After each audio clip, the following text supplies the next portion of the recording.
Good morning from Beijing. It's September 3rd, 2025, a day of immense significance in China. The sky above Tiananmen Square is a crisp, clear blue, as if the weather itself is holding its breath. Today marks the 80th anniversary of Japan's surrender in World War II.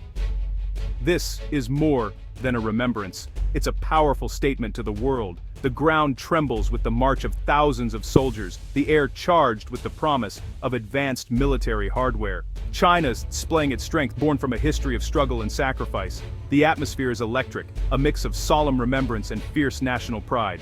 Crowds stretch for miles, waving red flags, a sea of color rippling in the morning breeze. For many, this is a tribute to the estimated 20 million Chinese lives lost during the conflict. The story of the war is deeply woven into China's identity, and today it's told with thunderous authority. From our vantage point, the scale is staggering. Every detail meticulously planned.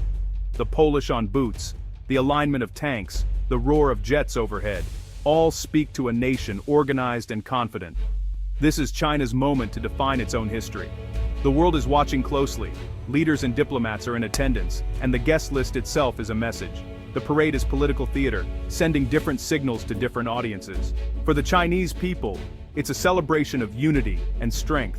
For the world, it's a demonstration of military might and ambition.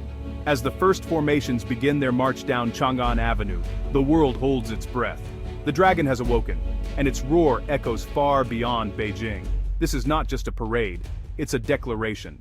China is telling its story, on its own terms, for all to hear. The parade opens with a breathtaking display of human precision, thousands of soldiers marching in perfect unison. Their synchronized steps create a percussive beat that echoes across Tiananmen Square. Each block represents a different branch: ground forces in green, Navy in white, Air Force in blue. Mechanized columns follow, Type 99A tanks, armored vehicles, missile launchers, each a symbol of modern warfare. The crowd gasps as each new piece of hardware rolls by, a relentless procession of steel and technology. Veterans ride in open-top vehicles, uniforms adorned with medals, bridging past and present. The crowd's cheers soften to respectful applause as these living links to history pass. Black and white war footage on giant screens reminds everyone of the immense human cost. The parade is not just a show of force, it's a national act of remembrance. The atmosphere is a powerful mix of pride and solemnity. The veterans are honored guests, the reason for this grand display. The event bridges the high-tech military of today with the desperate struggle of the past. It's a promise that the sacrifices of previous generations will never be forgotten. The parade is a living history lesson, uniting the nation in memory and pride. Every step, every salute, is a tribute. China's strength is built on remembrance. To grasp today's significance, we must look back. For China, the war began long before Pearl Harbor, with the Mukden incident in 1931 and the full-scale invasion in 1937. 8 years of devastation followed, cities bombed, villages destroyed, millions caught in the crossfire. China's role in World War II is often understated in the West, but here it's central, a main front in the Pacific.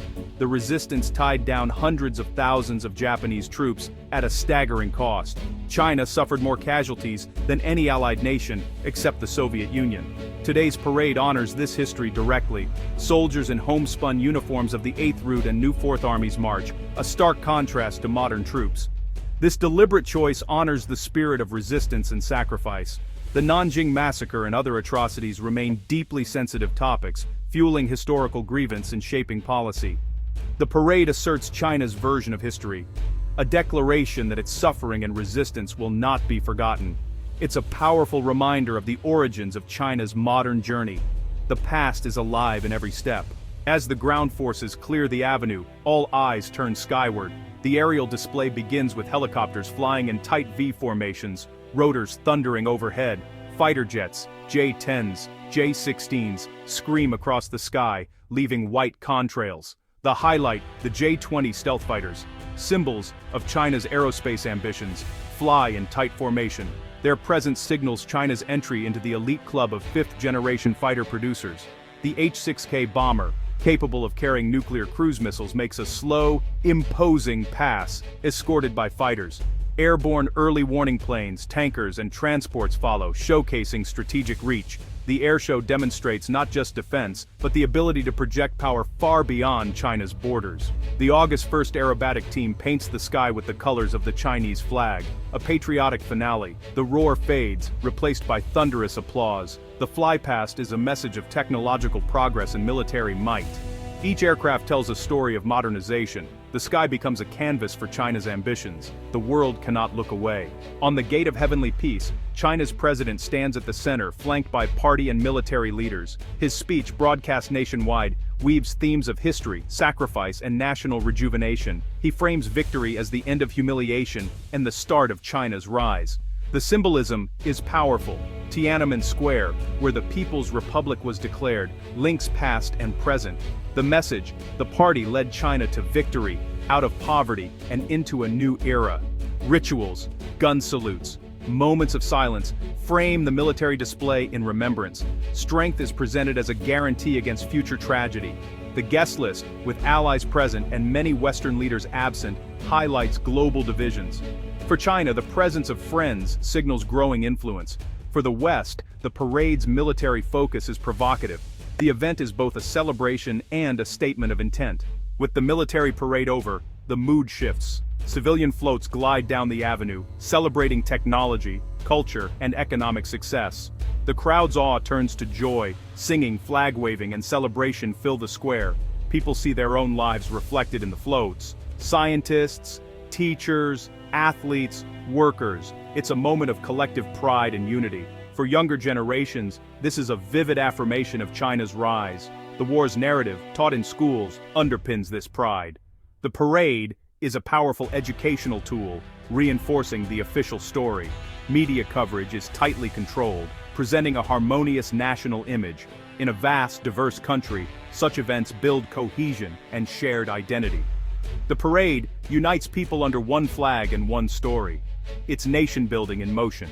This anniversary comes as China asserts itself globally, no longer content to be just the world's factory. The parade symbolizes a shift, China as a political and military power with its own vision. The memory of war legitimizes this assertiveness. A strong military is seen as essential.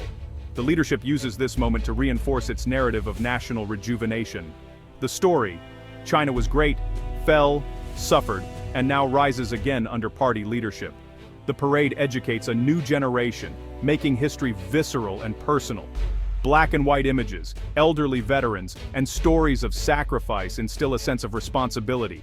China claims its place as a founding architect of the post-war order. The event challenges Western-centric views of history. China's sacrifices are used to justify its demand for a greater global voice. The message: we were there at the founding, and we deserve to lead now. The parade's message extends beyond China's borders, especially to Japan. Historical grievances remain unresolved. Textbook disputes, war shrine visits, and territorial tensions persist. The display of military hardware is a form of signaling, especially regarding disputed islands in the East China Sea. China's growing power challenges Japan's position and influences regional calculations. For Japan, the parade is both a reminder of the past and a source of concern. The event can deepen mistrust, making reconciliation harder. The lessons of the war are interpreted differently. China sees strength as prevention. Japan values pacifism. The parade underscores how history shapes today's politics and security. The echoes of World War II still reverberate in East Asia. The past is never truly past. China's Grand Parade is both a display of power and a solemn act of remembrance. It celebrates the nation's journey from devastation to global prominence. The event is a tribute to those who suffered and died, ensuring their sacrifices are not forgotten. For the world, the parade is a complex symbol, highlighting shifting power and unresolved history. It forces nations to reckon with China's rise and its assertive foreign policy. History is not static, it's used to serve the present. How the world interprets this event will shape future relations. Lest we forget is a universal message. Remembering the horrors of war is everyone's responsibility.